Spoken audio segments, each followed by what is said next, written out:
Hey guys, hope you are going well and welcome back to the last and final recap for Penny Dreadful that I will ever be doing. Yes, I just found out two really major things. The first being that the season finale was actually aired as a double episode, so episodes 8 and 9 back to back.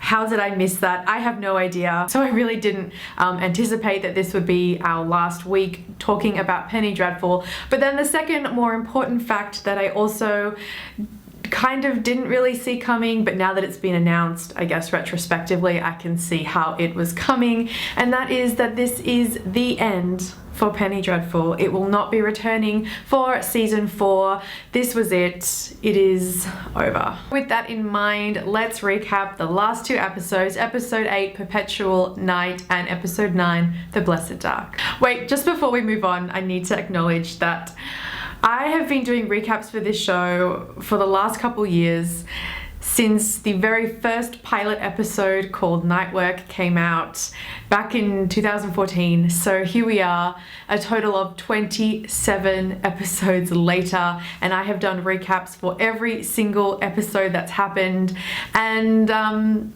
it really does feel like the end of an era. I'm going to try not to jump around too much because they were two separate episodes, even though they were back to back, so they're kind of blending together in my mind. But with episode 8, we did not see Vanessa at all. We did not see anything from her. It was from our other characters' points of view, especially as Ethan, Malcolm and Kaetenay arrive on shore in London and find that the entire city has been overrun by pestilence and plague. The trio know that time is of the utmost importance as they rush to the mansion and find it completely empty, save for a gutted wolf carcass hanging from the rafters in Vanessa's bedroom. Ethan leaves the mansion to find Dr. Frankenstein, and that leads him down the path to follow a creepy little vampire kid.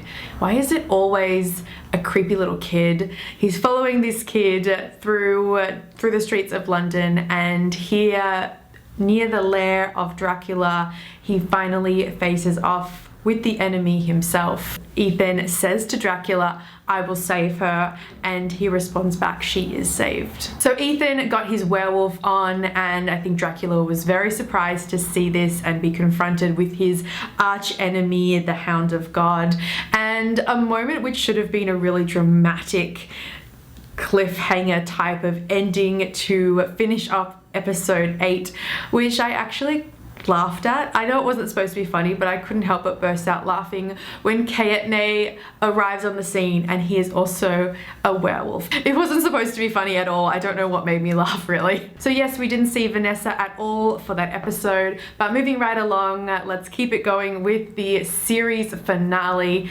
episode 9. And I really liked how this show did a new opening credits for this episode. It really signaled kind of the end and really made it feel a little bit different and a little bit special in that way as well. It is here as well that John Clare, or Caliban's son, takes his final breath. We know he's been sick for this entire season and he's been on his deathbed, so he's finally passed, and that has really sealed the deal for John Clare's return to, I feel, society, return to his family and to any kind of normal life, which is what he was seeking more than anything else, especially at the beginning of this season once his memories were starting to return to him. Dracula returns to his lair with Vanessa by his side. There is a little glimpse of a moment when she has her hand on his shoulder and he moves to reach for the hand to grasp it, and she pulls away, and that was the only little flicker that maybe she wasn't completely under his spell, that she wasn't completely in a partnership with him like we suspected. Dracula takes the time to acknowledge here as well that the Wolf of God, his arch enemy, is after him, and here was where I thought we were sowing the seeds for a really epic battle between Dracula and Ethan in bat and wolf form or something like that. I was really expecting a really climactic final face-off between these two men, both vying for Vanessa's heart. That is not how things ended up going down, but I will come to my high points and low points of this episode in a second. Dr. Frankenstein and Jekyll's completely separate storyline wrapped up really quickly here as well. Lily manages to convince Frankenstein of his delusions and his misplaced love in her, that taking away her memory and making her normal is actually a very cruel thing, because stripping her memories is what makes her her. So she convinces him of that. Finally, he sees reason and lets her go. Jekyll returns to the laboratory and is rightly really pissed off at Frankenstein for letting Lily flee. And here is where I thought we were going to see Jekyll like totally Hulk out. This is what I was waiting for all season. I was sure, like, he kept having this rage building inside of him. He continually was snappy and would get mad at a moment's notice, and I thought that this is where we were going. But no, the show just played it down and kept it hidden under wraps, and the two doctors part ways, with Frankenstein acknowledging that now that Dr. Jekyll's father has passed away, he now has a new title as Lord Hyde. The biggest, most fun highlight for me was seeing Malcolm pick up Dr. Frankenstein from the Bedlam Hospital, and all of our characters, all 6 of them, walking down the streets of London towards Dracula's lair. It was going to be the setup to a big battle, so that was, yeah, a real climactic moment for me. Dracula appears to our heroes, and Malcolm gets this crazed look in his eyes. I loved it as he was pointing his gun square at Dracula and finally was able to confront the man who stole his daughter Mina from him in season 1, which I thought was a really nice tie-in, because Malcolm was finally able to look him in the eye and say, "Why did you take my daughter?" And Dracula, of course, taunts him in return and says it was just to get to Vanessa, nothing else, she meant nothing to me. And I thought Malcolm was going to lose his shit. He didn't though. He kept it together, was ready to die alongside his comrades, and all of them begin the epic fight against all the vampire underlings. And that's where I was a little disappointed that Ethan didn't have to get through Dracula physically in order to get to Vanessa. So Dracula's still going on with the fight downstairs, doesn't notice that his arch enemy, the Hound of God, is missing from the fight, and that kind of annoyed me a little bit. And then Ethan finally finds Vanessa, and the scene between the two of them, while it was beautiful, while it was very emotional, as the two of them have finally reunited as what we've been waiting for the entire season, ever since he left at the end of season 2. This is what we've been waiting for, this exact moment. And she begs of him and shows him the logic and the reasoning behind the only outcome for this situation, and that is for him to do the right thing and to end her life. A very touching moment filled with so many emotions, but I have to give my personal stance on this and say, while it was beautiful, it was poetic, the fact that she died, and in such a beautifully done, sad, poetic way.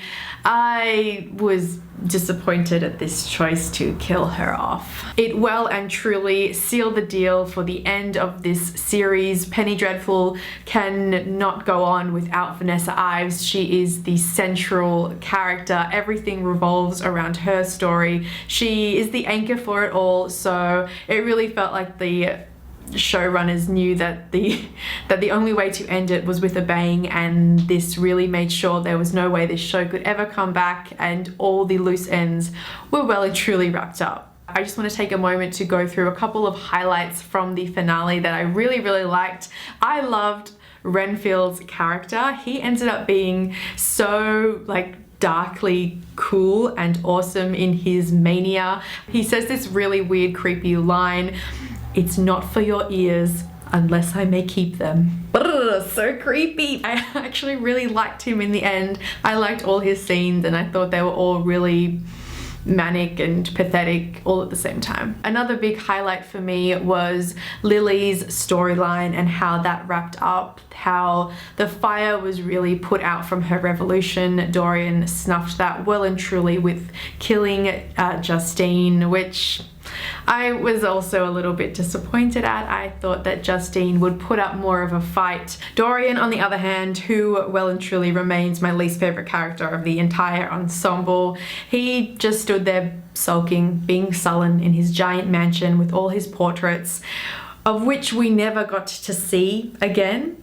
We saw this portrait, we glimpsed it just once in the first season, and they never returned to it. The portrait of Dorian Gray, it's such an iconic piece of his mythology, this literary character Dorian Gray. I don't know why we never again got to see his portrait. The two biggest missed opportunities for me with the finale, the two things that I wanted to see most which didn't come to fruition, which was a little bit sad, were of course the face-off between Ethan and Dracula together one-on-one, really fighting for Vanessa. I thought that was going to be the focus of the finale, and it was kind of not. I guess Ethan had to face Vanessa instead, and the two of them had to really come together, as opposed to this whole setup of evil which we've been waiting for, which was the Hound of God facing off against the darkness, Dracula. The second thing which was really missed in my mind was the fact that once Vanessa is killed and her life is ended, when Ethan brings her body back to the lair and sort of shows everybody that she's died, and Dracula sees the death of his beloved, we didn't get to see Dracula grieve. We didn't get to see his reaction at all, which was a shame because it didn't resolve the character of Dr. Sweet, who we've spent so much time with this season, and his relationship with Vanessa. We've invested so much with the two of them, and when she finally gave herself over to him and they became, you know, united, a united front, and then that was never paid off here.